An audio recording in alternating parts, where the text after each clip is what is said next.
السلام علیکم ورحمۃ اللہ وبرکاتہ۔ بھائی آپ نے جو ہے وہ شاید 1 گھنٹے کا میرا جو آڈیو ہے وہ شاید سنا نہیں آپ نے غور سے، اسی لیے آپ اس طرح کہہ رہے ہیں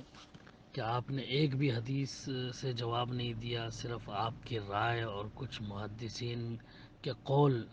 سے بات کی ہے۔ آپ کا سوال میں اچھی طرح سے سمجھ چکا ہوں۔ آپ کہنا یہ چاہتے ہیں کہ بھئی اللہ کے رسول صلی اللہ علیہ وسلم کا نکاح کس نے پڑھایا اور کس طرح پڑھایا،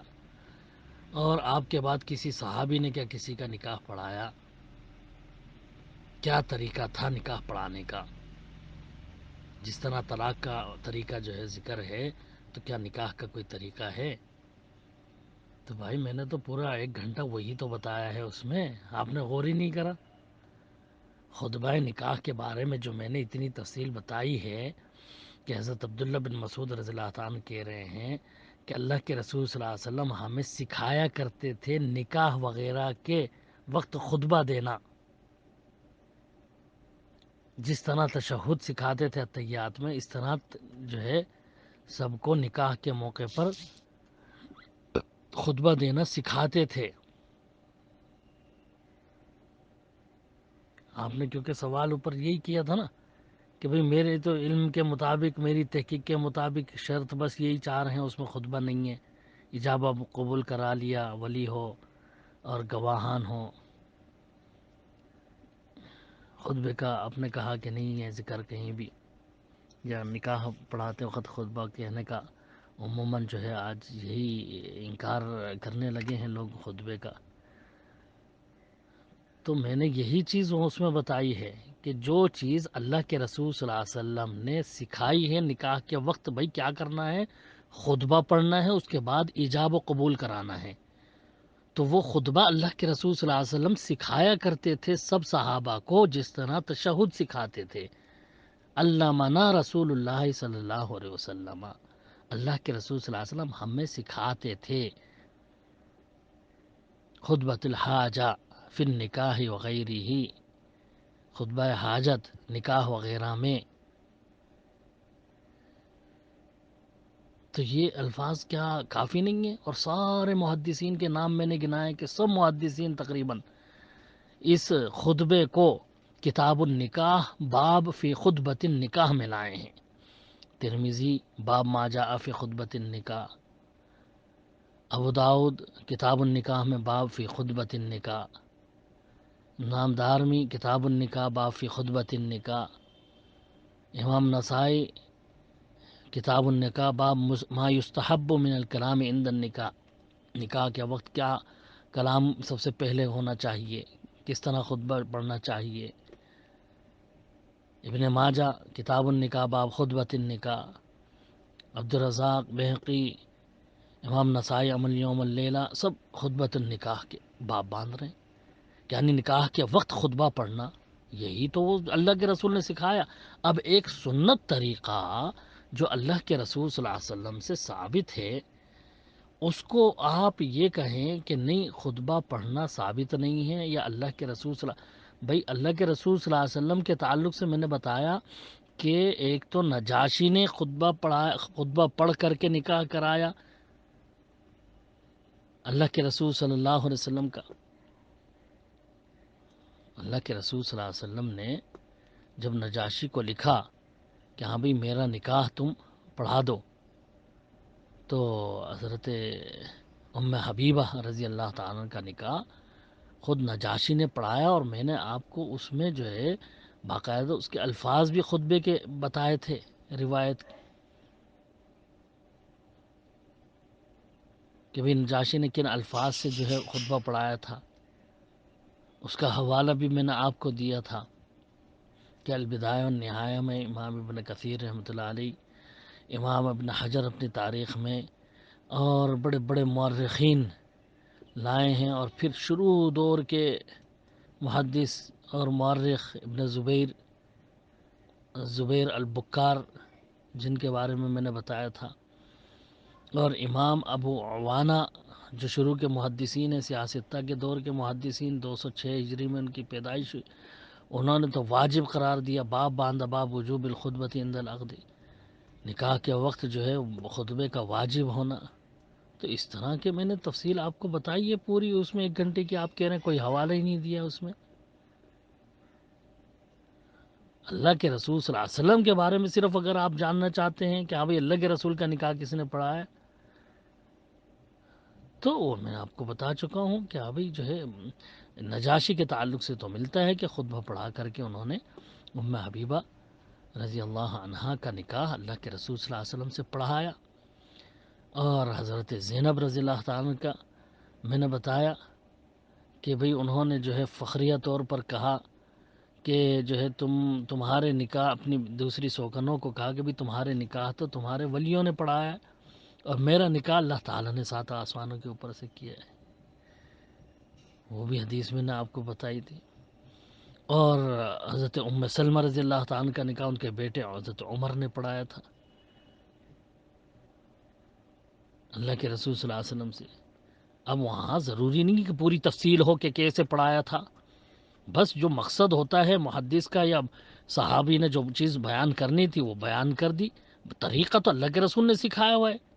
اب میں نے آپ کو بتایا تھا کہ بھئی نماز کا طریقہ، تفسیر آ گئی دوسری چیزوں میں۔ لیکن اگر کوئی کسی کو یہ کہے گا کہ ہاں بھئی فلاں نے ظہر کی نماز پڑھی ہے اور ظہر کی نماز کے بعد اس نے یہ کام کیا، تو اس سے پوری نماز کی تفصیل نہیں بتائے گا کہ ہاں بھئی پہلے اس نے نیت باندھی، پھر اس نے 1 رکعت پڑھی اور اس نے رکوع اس طرح کیا، سجدہ کیا، پوری تفصیل بتا کے پھر وہ اپنے اصل مقصد پہ نہیں آئے گا۔ اسی طرح سے جب یہ کہا جائے کہ فلاں نے فلاں کا نکاح کیا،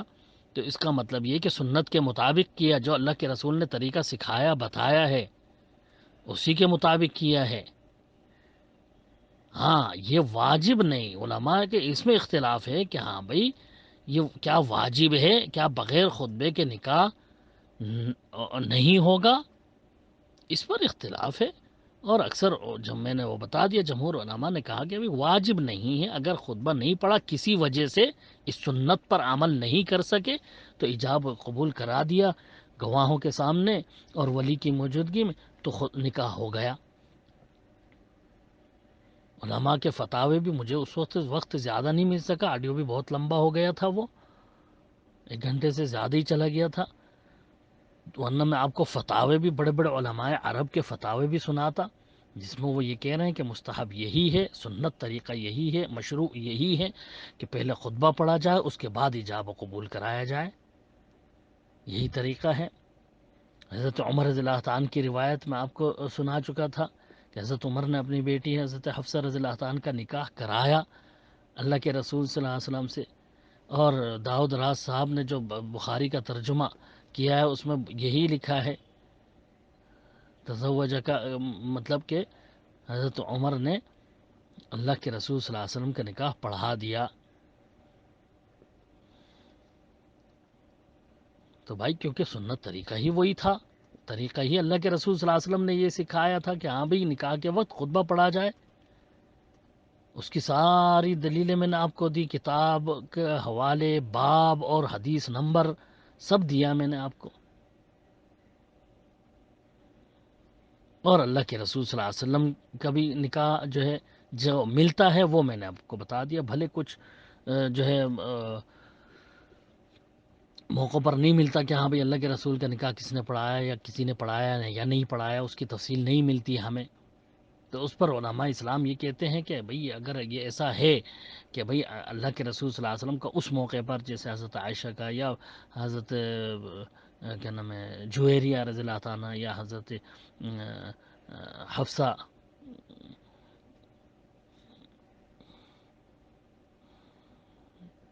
جویریہ تھی، اور ایک اور ام المؤمنین تھی صفیہ حضرت صفیہ، جو خیبر کے موقع پر ان کا نکاح ہوا تھا، تو ان کے تعلق سے یہ ملتا ہے کہ بھئی اللہ کے رسول صلی اللہ علیہ وسلم نے جو ہے ان کو آزاد کر لیا، آزاد کر کے ان سے نکاح کر لیا۔ اب وہ کس طرح کرا اس کی تفصیل نہیں۔ اسی طرح حضرت جویریہ رضی اللہ عنہ کے تعلق سے آتا ہے کہ ان کو آزاد کر کے نکاح کر دیا۔ اب اس میں تفصیل نہیں ملتی، تو علماء اسلام نے کہا بھی یہ اللہ کے رسول کی خصوصیت ہے کہ اللہ کے رسول صلی اللہ علیہ وسلم خود امیر تھے، خود جو ہے رسول اور نبی تھے، آپ جو ہے اس طرح سے خود اپنا نکاح کر سکتے تھے، یہ آپ کی خصوصیت مانی جائے گی اس کو۔ ورنہ طریقہ جو سنت طریقہ ہے وہ تو یہ سکھایا ہے اللہ کے رسول نے کہ ہاں بھی نکاح کے وقت خطبہ پڑھا جائے، اس کے بعد ایجاب و قبول کرایا جائے۔ جو طریقہ سکھایا اللہ کے رسول صلی اللہ علیہ وسلم نے، صحابہ کرام کبھی بھی اس کے خلاف نہیں کریں گے۔ سنتوں پر سب سے زیادہ شوق اور رغبت سے عمل کرنے والے، اللہ کے رسول کی تعلیمات پر عمل کرنے والے صحابہ کرام ہی تھے۔ جب ایک طریقہ مل گیا کہ اللہ کے رسول صلی اللہ علیہ وسلم تشہد، نماز میں تشہد فرض ہے، تشہد کی طرح سے جو ہے یہ خطبہ نکاح سکھایا کرتے تھے اللہ کے رسول صلی اللہ علیہ وسلم۔ کتنی حدیثیں میں نے آپ کے سامنے رکھ دی تھیں، اور سارے ہی محدثین اس پر یہی بات باندھ رہے ہیں کہ نکاح کے وقت خطبہ پڑھنا، گویا کہ کسی نے بھی، محدثین نے اس میں اختلاف نہیں کیا کہ ہاں بھائی نکاح کے وقت خطبہ نہیں پڑھنا چاہیے، کسی نے بھی ایسا نہیں لکھا ہے۔ سب نے ترغیب ہی دی ہے اور یہ طریقہ ہی بتایا کہ سنت طریقہ یہ ہے کہ ابھی نکاح کے وقت خطبہ دیا جائے۔ اب اس میں آپ یہ کہہ رہے ہیں کہ کوئی بھی حوالہ نہیں دیا، میرے سمجھ میں نہیں آیا، یا تو آپ نے سنا نہیں ہے، اس کو پھر سے سن لیجیے غور سے۔ ہاں یہ کہوں گا کہ آخر میں جو میں نے فتاوے آپ کو بتانے تھے، وہ فتاوے میں نے کچھ نکالے تھے، وہ میں نہیں بتا پایا کیونکہ وقت کافی ہو چکا تھا اور نماز کا ٹائم ہو رہا تھا، مجھے جانا تھا، تو میں نے اسی پر ختم کر دیا تھا، اکتفا کر دیا تھا۔ ورنہ فتاوے بھی علماء اسلام کے بہت سارے ہیں جس میں وضاحت ہے کہ بھئی سنت طریقہ، مشروع طریقہ جو اللہ کے رسول نے شریعت جس طرح سے طریقہ جماعت با جماعت نماز پڑھنے کا مقرر کیا ہے، اسی طرح سے جو ہے، اور میں نے وضاحت اس کی بھی کری کہ جائز ہونا ایک چیز ہے اور مسنون ہونا ایک چیز ہے، کہ ہاں بھئی ایک چیز سنت سے سکھا دیا گیا طریقہ، سنت پر عمل کرنا چاہیے۔ ہاں ایک چیز جائز ہے کہ ہاں بھئی اگر ایسا کر لیا کسی وجہ سے تو گناہ نہیں ہے، کوئی حرج نہیں ہے اس میں، بس اسی طرح ہے کہ سنت طریقہ تو یہ ہے کہ خطبے کے ساتھ نکاح پڑھایا جائے، اگر کسی وجہ سے نہیں پڑھایا خطبہ تو نکاح ہو جاتا ہے ایجاب و قبول سے۔ یہ میں نے اس میں اپنی رائے کوئی بھی نہیں، جتنی بھی باتیں آپ کو بتائی ہیں اس میں نے آڈیو میں، اس میں کوئی بھی میری اپنی رائے نہیں ہے، سب میں نے حوالوں کے ساتھ آپ کو جو ہے محدثین ہی کے اقوال بتائے ہیں، اور فتاووں کے مطابق جو علماء اسلام کے فتاوے ہیں اسی کے مطابق آپ کو بتایا ہے۔ باقی اگر آپ ایک ذہن بنا لیں پہلے ہی سے کہ نہیں بھئی یہ خطبہ ہے ہی نہیں طریقہ اللہ کے رسول کا، تو اب ذہن کو تو اس طرح نہیں بدلا جا سکتا دلیل ہونے کے باوجود۔ دلیل میں نے آپ کے سامنے رکھ دی ہے، جو وضاحت کرنی تھی وہ میں نے کر دی ہے۔ اب آپ اس میں ڈھونڈیں کہ ہاں بھئی کون سی دلیل آپ کے مطابق ہے یا کون سی دلیل آپ کے خلاف ہے، وہ آپ اس میں غور کریں تو آپ کو معلوم ہو جائے گا انشاءاللہ تعالی۔ باقی اور زیادہ تفصیل اگر آپ کو چاہیے ہو تو مجھے بتائیے، میں آپ کو فتاوے بھیج دوں گا علماء اسلام کے، جو عربی میں فتاوے ہیں میرے پاس نکلے ہوئے عرب علماء کے، وہ فتاوے میں آپ کو بھیج دیتا ہوں انشاءاللہ تعالی۔ اس میں وضاحت ہے کہ بھئی جو ہے مسنون طریقہ یہی ہے نکاح کا۔ واللہ عالم بالصواب۔